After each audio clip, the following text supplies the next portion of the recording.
We're going to eliminate a lot of your student debt if you, in fact, if you come from a family less than 125 grand and you went to a public university. I'm going to make sure that everybody in this generation gets $10,000 knocked off of their student debt.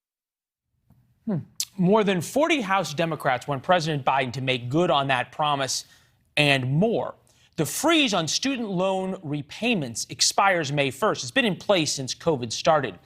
And there are new calls to not only extend the freeze, but cancel student debt loans altogether. You might remember progressives won the battle with Mr. Biden over the eviction moratorium. He didn't extend it. They protested. That protest on the Capitol steps for a weekend, led by Cori Bush, Congressman of Missouri, got a lot of attention, and the president caved. The numbers here are way bigger. The average student loan debt balance is now more than $37,000. More than 43 million Americans having some form of college debt. Do the math. The U.S. government, the taxpayers, are owed $1.3 trillion. Alan Collinge is co-founder of Student Loan Justice. His Change.org petition to cancel federal student debt has over 1 million signatures. And by cancel, you mean people who owe money just shouldn't have to ever pay it back. Yeah, Leland, for the first 15 years of my organization's existence, we fought very moderately for only the return of bankruptcy protections to student loans. They've been uniquely stripped. But at this point, when COVID rolled around, it became quite obvious that this lending system is catastrophically failed. It is a big government behemoth. And at this point, it probably makes the most sense to take it to the bath and drown it in the tub. Just before the pandemic, 80% of all borrowers were underwater. So 64% were not paying at all. And the other 16% were paying and paying. So I'm a little bit confused here. So if the system's, in your words, broken, then the people who owe the taxpayers money shouldn't have to pay it back. It's not going to get paid, Leland. It just does not. I mean, look at the state of Texas, $141 billion in mostly federal student loan debt. What would happen if we took $141 billion out of the state of Texas and sent that money to the federal government? Wouldn't be good. The loans will not be paid, Leland. I'm wondering, though, where this ends, because you think about it of federal debt, right? There's a lot of student loan debt. There's also a lot of loans backed by Fannie and Freddie, federal-backed mortgages. Those people are having tough times, too. Should we end their debt as well? Well, all of those loans have a real asset behind them, and all of those loans have the same constitutional bankruptcy protections that every other loan enjoys. Not so for student loans.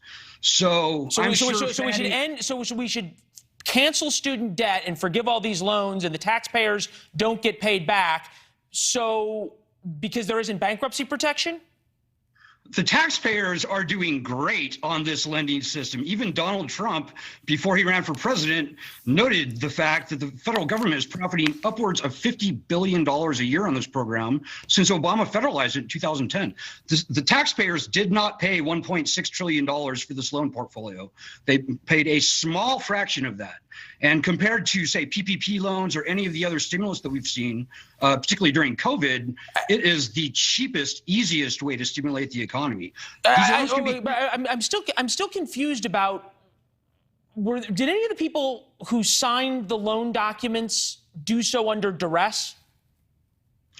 They did so without any knowledge of how unconstitutional and how viciously predatory these loans are.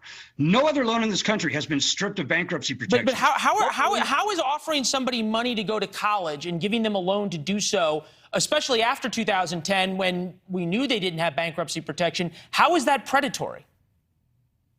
When you take bankruptcy protections away from a loan and statutes of limitations, you give the lender, in this case, the federal government, a license to steal. And that is precisely what's been happening for the past 40 years. Okay, so I'm confused, though. How do we get from that bankruptcy, we want bankruptcy protections, which that's a reasonable debate, and whether or not people should get bankruptcy protections for federal student loans, to never mind, we should just forgive all the loans altogether. Those seem like very different things. Well, at this point, the subprime home mortgage default rate was 20%. The default rate for 2004 borrowers who were only borrowing a third of what's being borrowed today is double that, 40%. My best estimate is that certainly after COVID, we're looking at a 75% default rate. So at what point do you as I said, take the lending system where does the fairness exist? Where does the fairness exist for all the people who forwent new cars or new homes or vacations or anything else and paid off all their loans? Should we just go back a couple of years and give them all their money back too? You know, people who made it through the lending system in years or decades past should be glad to be done. That has no bearing on the fact that today this lending system is finished. It's done. Your argument is that we should forgive all the debt because some people can't pay it back? Because the vast majority of people can't pay it back. Well, shouldn't they have to pay something? They took the money, they have the education, they signed the papers, and they shouldn't pay it back because some of them can't. Hey, for 15 years, I was right there with you. If they would have returned bankruptcy protections a decade ago, we would have seen, hopefully, the stabilization of this lending system. It's too late. The numbers are too big. We still need bankruptcy protections. Don't get me wrong. Why? Okay, let's just go with this for a second and say there should be federal student loan forgiveness. Why on earth should the taxpayers then continue to lend money if there's this precedent set that, hey, people don't have to repay it because it's going to be forgiven at some point? Well, I don't think they should. I think this is the end of the federal student loan system. Yeah, but come on. And now all of a sudden you're not going to then in 5 years have a big group say, oh, gee, poor people can't get loans to go to school, therefore we need to have a federal system? I'm agnostic on what the future higher education funding system is going to look like. If there's going to be loans, well, you're agnostic and you're agnostic now, but I would suspect you're going to change once you get what you want, right?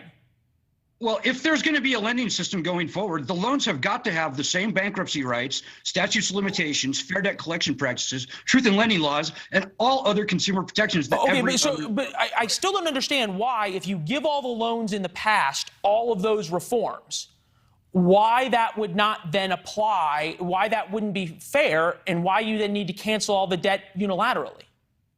I actually agree with you. In my view, the government should not be in the lending business. They botched the student loan fiasco up so badly. Yeah, they botch most things up pretty substantially, but no argument there. But I still don't understand how it is fair to hardworking Americans who've paid their taxes, paid their loans off, that they now don't get repaid by people who will have enjoyed the benefits of all these loans.